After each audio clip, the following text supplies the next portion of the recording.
Assalamualaikum warahmatullahi wabarakatuh. Perkenalkan, nama saya Elsa Pratika Siswati. Di sini saya akan memaparkan materi tentang anggaran. Berikut ada beberapa yang akan saya jelaskan dari materi anggaran, yaitu pengertian anggaran, manfaat anggaran, tipe-tipe anggaran, fungsi anggaran, jenis-jenis anggaran, dan tujuan anggaran. Pengertian anggaran.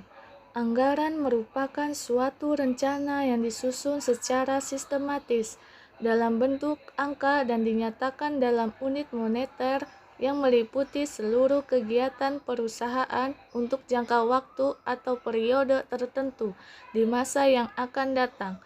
Oleh karena rencana yang disusun dinyatakan dalam bentuk unit moneter, maka anggaran seringkali disebut juga dengan rencana keuangan. Dalam anggaran, satuan kegiatan dan satuan uang menempati posisi penting dalam arti segala kegiatan akan dikuantifikasikan dalam satuan uang, sehingga dapat diukur pencapaian efisiensi dan efektivitas dari kegiatan yang dilakukan. Manfaat anggaran. 1. Adanya perencanaan terpadu. 2. Sebagai pendoman pelaksanaan kegiatan perusahaan. 3. Sebagai alat pengkoordinasian kerja. 4. Sebagai alat evaluasi kegiatan perusahaan. Tipe-tipe anggaran ada 3, yaitu 1. Selling budget.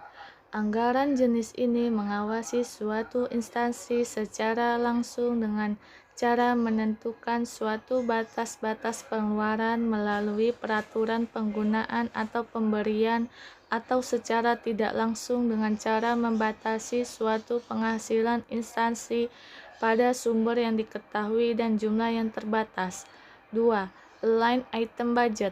Tipe ini menggolongkan sebuah pengeluaran berdasarkan jenis, dipakai untuk mengawasi jenis-jenis pengeluaran dan juga jumlah totalnya. 3. Performance and program budget. Tipe ini berguna untuk menspesifikasi kegiatan-kegiatan atau program-program yang berdasarkan mana dana digunakan dan dengan cara demikian membantu dalam evaluasinya dengan cara memisahkan pengeluaran-pengeluaran berdasarkan fungsi seperti kesehatan atau keamanan publik, atau berdasarkan jenis pengeluaran seperti kepegawaian dan peralatan, atau berdasarkan sumber penghasilan seperti pajak kekayaan atau biaya-biaya pemakaian. Fungsi anggaran ada 3, yaitu 1. Alat perencanaan. Untuk merencanakan tindakan apa yang akan dilakukan oleh pemerintah, berapa biaya yang dibutuhkan, dan berapa hasil yang diperoleh belanja pemerintah tersebut. 2. Alat pengendalian. Untuk menghubungkan antara proses perencanaan dan proses pengendalian. Sebagai alat pengendalian, anggaran memberikan rencana detail atas pendapatan dan pengeluaran pemerintah agar pembelanjaan yang dilakukan dapat dipertanggungjawabkan kepada publik. 3.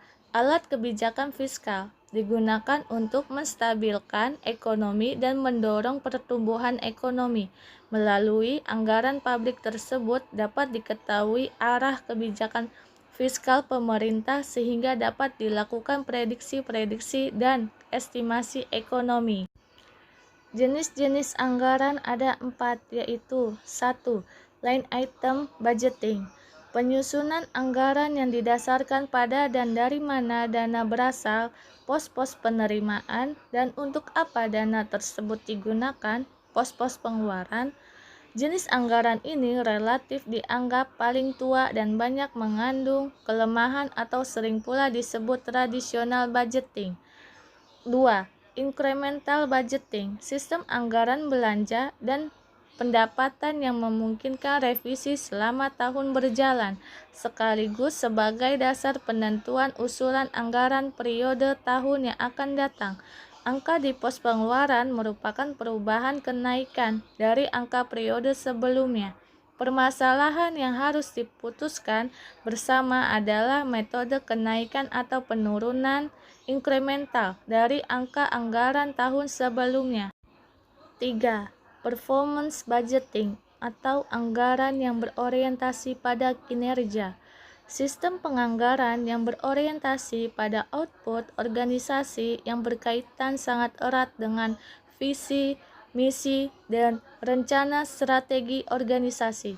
4. Medium term budgeting framework, suatu kerangka strategi kebijakan tentang anggaran belanja untuk departemen dan lembaga pemerintah non-departemen. Tujuan anggaran ada 4, yaitu 1. Untuk menyatakan harapan atau sasaran perusahaan secara jelas dan formal, sehingga bisa menghindari kerancuan dan memberikan arah terhadap apa yang hendak dicapai manajemen. 2. Untuk mengkomunikasikan harapan manajemen kepada pihak-pihak terkait sehingga anggaran dimengerti, didukung, dan dilaksanakan. 3. Untuk menyediakan rencana terinci mengenai aktivitas dengan maksud mengurangi ketidakpastian dan memberikan pengarahan yang jelas bagi individu dan kelompok dalam upaya mencapai tujuan perusahaan. 4.